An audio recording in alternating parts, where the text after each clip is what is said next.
Hey everyone, it's Brody. Jackbro Games sent me Nouvelle, France, so let's get it to the table. In Nouvelle, France, you'll play as a foreman trying to build buildings.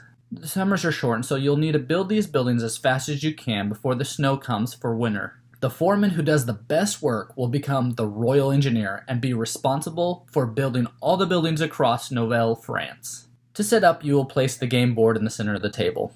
The three tiles that represent the foundations of the three construction sites will be placed around the game board like this. The soldier will be placed next to the military redoubt, the priest will be placed next to the church, and the colonist will be placed next to the seigneurial mill. Place the identification strip nearby and create the stockpile by arranging the blocks by shape indicated on the strip. Snowdrifts will be placed in a pile and used between rounds. Randomly pick a tally stick for each construction site and place them next to the character for each site. A bonus point disc will be placed under each character at each site. The color of the uppermost cube on the tally stick will indicate which color will be used under that character. Take the cards and remove the 3 snowflake cards. After shuffling, you will form 6 piles of cards. The first pile will have 11 cards and the remaining will all have 5. A snowflake card will be added to the 2nd, 4th, and 6th pile and shuffled in. Now place the 5th pile on top of the 6th, and the 4th pile on top of that, and so on until you have 1 pile of cards and you'll place it near the game board. The first 2 cards will be drawn and placed on the matching visual on the identification strip. Each player will choose a color and will receive their 3 ally tokens, 3 bonus construction blocks, and a point marker. First player will be randomly selected by shaking the point markers together and dropping them out near the coin of Louis XIV. Whoever is the closest to the coin goes first. During your turn, you will draw a construction block card and you will place it on the matching shape on the strip. You will now choose one of the construction blocks that has a card in front of it and add it to one of the 3 construction sites. You can change the block's location, orientation, site, or change the block to another one until you claim its final placement. When placing the block, it must be placed from above. You can never place a block under another block. The block also needs to always stay in the limits of the foundation and not hang over. On the military redoubt, there are some spaces that have a dotted lines where the foundation bends. These joints are considered one space, even if they don't touch each other. You will then discard the card from the shape that you chose into the discard pile.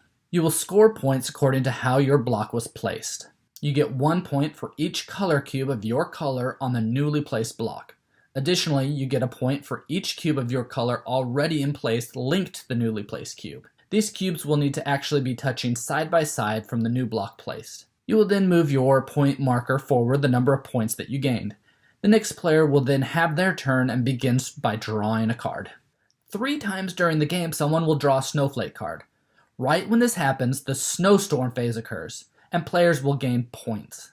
The active player keeps the snowflake card in front of them so that you know it's their turn when this phase is over. When the first snowflake card is drawn, points are calculated for the first level of each construction site. The second snowflake will score points for the second level, and the third snowflake will score points for the third level. The value of points scored during this phase is determined by each tally stick in each location. The plus symbol will score 1 point per cube of that scoring level. The 2 indicates that you will score 2 points per cube of your color on that level, and the squiggly mark indicates that you will lose a point for each of your color cubes on that level. Make sure you mark these changes of points on the game board. After scoring, you'll place the next level of snowdrift around each construction site. The wider snowdrifts are used for the first snowstorm to cover the first level, and the narrower snowdrifts are used for the next level. You will then remove any bonus construction blocks. The ally tokens are returned to each character, and the player who drew the snowflake card will draw a new card and continue their turn. Once a snowdrift is added to the game, you will no longer score any points for blocks of your color on that level.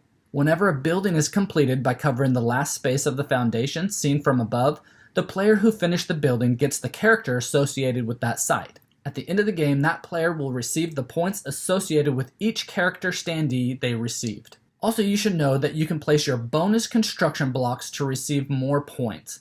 The beam, which is 3 blocks long, must be placed before the first snowflake card is drawn. The post, which is 2 blocks long, must be placed before the second snowflake card is drawn. And the peg, which is 1 block, must be placed before the third snowflake card is drawn.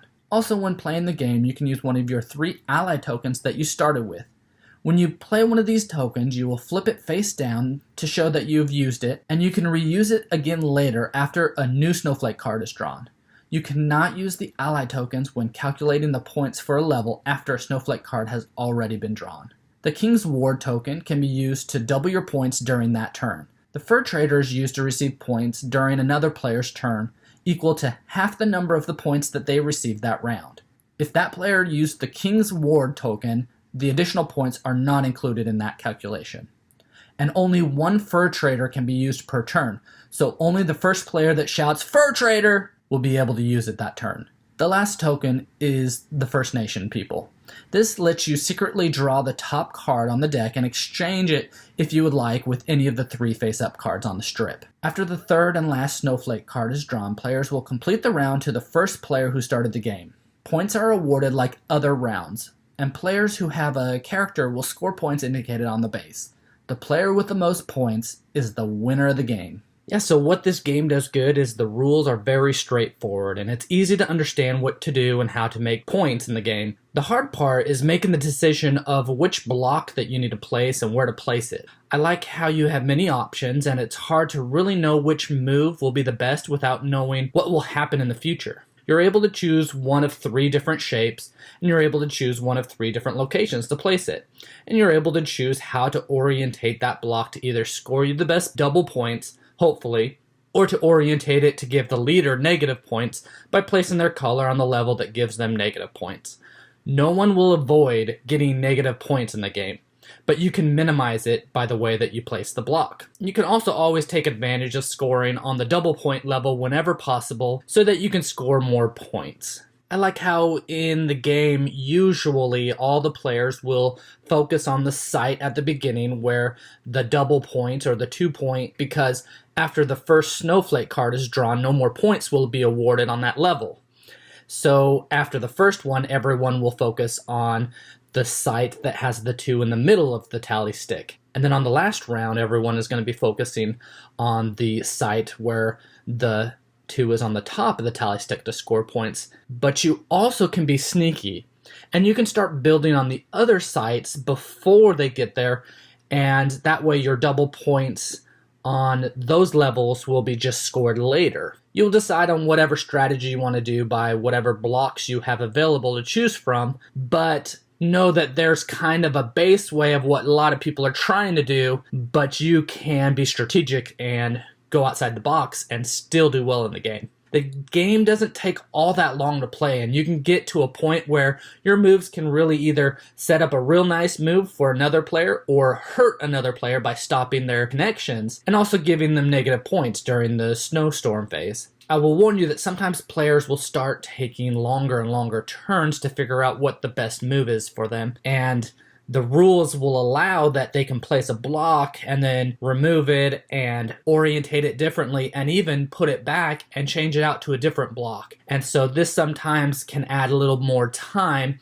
I enjoy that the game allows you to set up great combinations, and you can take advantage of this, like when another player places a block with your color in, say, the negative point area on that site. Well, during your turn, you can take advantage by choosing a block that will connect the existing color blocks of your color and connect them in a way to move the end of the sequence to another level and hopefully set up again a connection for more points later, making it longer and longer connection. Yes, you will take some negative points, but you will be gaining positive points each time you connect more and more blocks to the streak that you're having. There are just so many different things and ways that you can score points, and you can be very offensive and try to score points, or you can play and be defensive and try to not allow other players to score big points. So the game allows for various types of players and how they want to play the game. Again, this is Nouvelle France by Jackbro Games. If you like what you see, then go back it.